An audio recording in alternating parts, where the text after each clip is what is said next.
சென்னைனா நம்ம எல்லாருக்கும் ஒரு பெர்ஸ்பெக்டிவ் இருக்கும்ல. சில பேருக்கு சென்னைனா சூப்பர்னு தோணும், சில பேருக்கு சென்னைனா ஐயையோன்னு சொல்லி தோணும். அதே மாதிரி நானும் இங்கே வரும்போது எனக்கும் ஒரு பெர்ஸ்பெக்டிவ் இருந்துச்சு.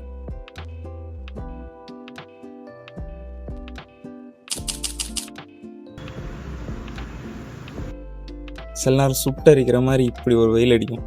ஆனால் அதே சென்னை டிசம்பரில் எப்படி இருக்குன்னா,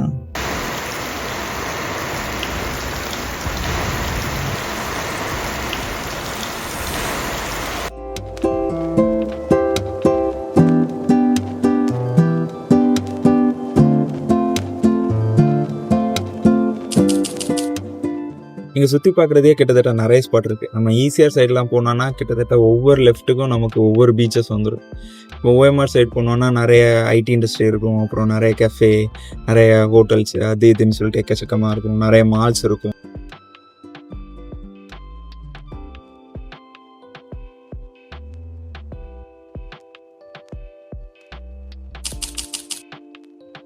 சென்னை இதுவரை வராதவங்களுக்கு நல்லாவே தெரியும். நம்மளை பொறுத்த வரைக்கும் சென்னைனா படத்தில் காமிக்கிறது, அப்புறம் ஊரில் 4 பேர் சொல்கிறத கேட்டு நம்ம சென்னைனா ஒன்று நினச்சி வச்சுருப்பாங்க, அதான் சென்னைன்னு நினச்சோம். ஆனால் புதுசாக இங்கே சென்னை வந்தால் தான் தெரியும், அங்கே ஒவ்வொரு சின்ன சின்ன விஷயமும் நம்ம தான் பண்ணணும்.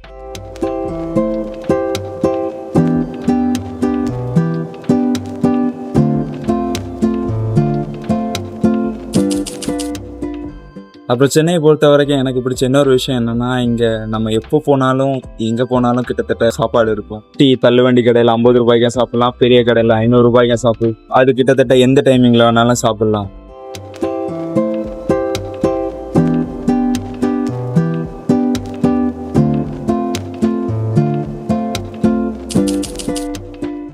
அப்புறம் சென்னை நம்மளை சோதிக்கிற பெரிய இடம் அந்த டிராஃபிக். அவங்களோட பொறுமையை ரொம்ப சோதிக்கும். எப்பேற்பட்டவனுக்கும் கண்டிப்பாக பொறுமை வந்துடும். மெயின் ரோட்டில் டிராஃபிக் இருந்தால் சரி, ஒவ்வொரு சந்து பந்துலேயும் டிராஃபிக் இருக்கும். அதை கிடக்க தான் பெரிய விஷயமா இருக்கும்.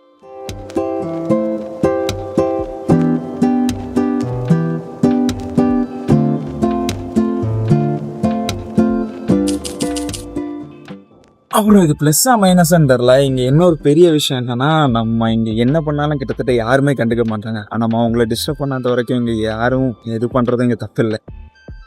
அதை ப்ளஸ்ஸாக யூஸ் பண்ணிக்கிட்டா இதை விட பெரிய ப்ளஸ் இல்லை. ஆனால் ப்ளஸ்ஸாக யூஸ் பண்ணணும். லாஸ்ட்டாக சென்னை கிட்டத்தட்ட எல்லாருமே ஒரே மாதிரி தான் வரவேற்போம். நான் அப்வியஸாக காசு இருந்தால் அது வேறு மாதிரி தான் பார்க்கும், எல்லா இடமும் நம்மளை வேறு மாதிரி தான் பார்ப்போம். அதை தாண்டி சொல்ல போனால் சென்னை நமக்கு பாசிட்டிவும் கொடுக்கும், நெகட்டிவும் கொடுக்கும். அதுலேருந்து பாசிட்டிவ் மட்டும் எடுத்துகிட்டு போனால் கிட்டத்தட்ட ரொம்ப நல்லா இருக்கும், ரொம்ப இண்டிபெண்ட்டாக இருக்கும். நான் இங்கே வந்த போது தான் கிட்டத்தட்ட என் வேலையை நானே பார்த்துக்கிட்டேன். வீட்டில் இருந்தால் நம்ம வீட்டில் இருக்கவங்க அம்மா அப்பா யாராவது நமக்கு பண்ணி தருவாங்க.